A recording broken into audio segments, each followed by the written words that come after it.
feel like surfers have such a deep respect for the ocean because the ocean is so humbling. Staying ready is a big thing because swells that you really don't know when they're gonna pop off. It's like a ticking time bomb.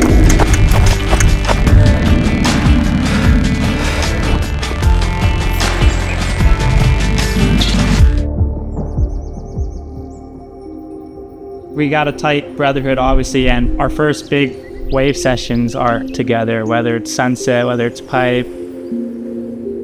When you're in the ocean, you're always watching out for one another because things can go wrong, and when you do lend a helping hand, it really strengthens the bond between people. You almost know each other's strengths, you know each other's weaknesses, and can kind of tell the truth. Like, if you're slacking, let's go train together, let's get prepared.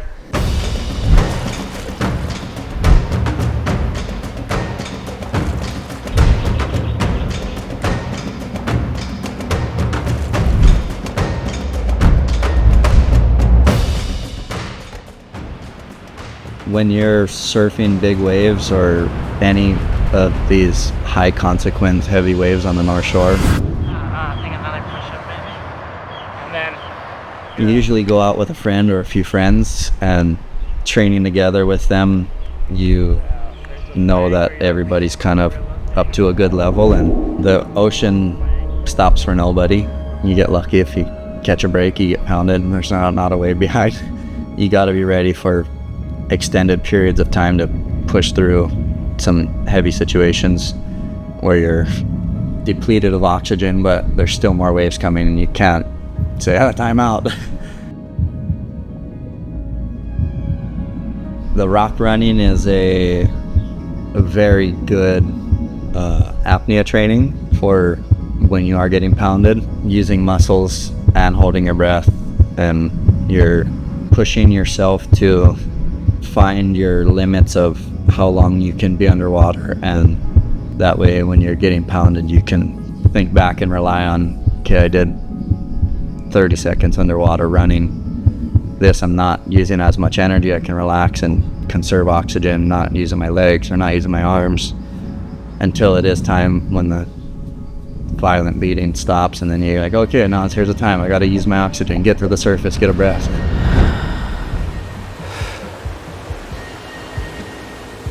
connecting with the family is good, spending time, because like Luke said, it takes your mind off of the future, like that expectation of how big that storm is going to be, what kind of waves are going to come in. Being with the family kind of brings you to that present moment, like eye to eye with your kids, with their breath, just in that moment.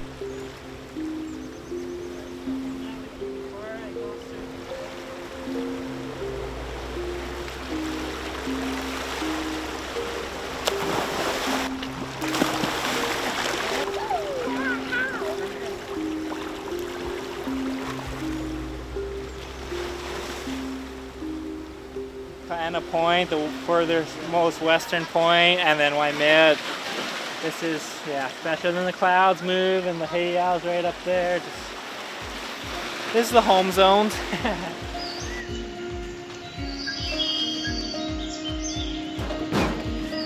Being with the kids, it takes my mind off it, so I'm not overthinking, overstressing myself and getting anxiety and making bad scenarios in my head or whatever, and overthinking them too much. The mental side of preparing for big storms and stuff and big waves is, you see on the charts a week out, week and a half out or so, and then that's kind of when your mind starts running, and then it's like, okay, then you gotta control your mind, not let it run too far, look back on your training, and then you're like, okay, I'm ready, I've put in the work, I know what I've done, I know how my body feels. When it's go time, it's go time. I remember when I got my first invite, I don't remember exactly where I was, but I remember looking at my phone, started tearing up, this has been my biggest dream in surfing, to get just to be invited, even be on the alternate list. It was a very special moment for me. Kind of a dream come true. I don't even know what to say.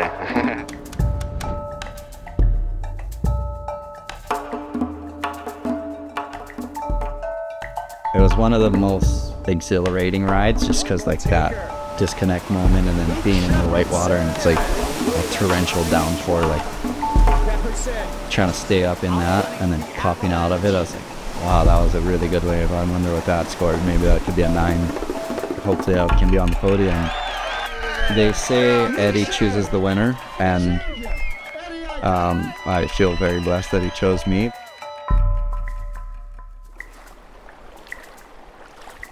It's like a scary dream. You know the criteria has to be to run the event and all the prestigiousness around it. So it'll mean the world, and it'll just be a dream come true. If the invite doesn't come this year, I'll just keep trying to be who I am, trying to surf as much as I can and almost take advantage of these swells more so, because I feel like, yeah, if these guys can do it, I can do it too, and trying to push my level higher and higher, become a better person.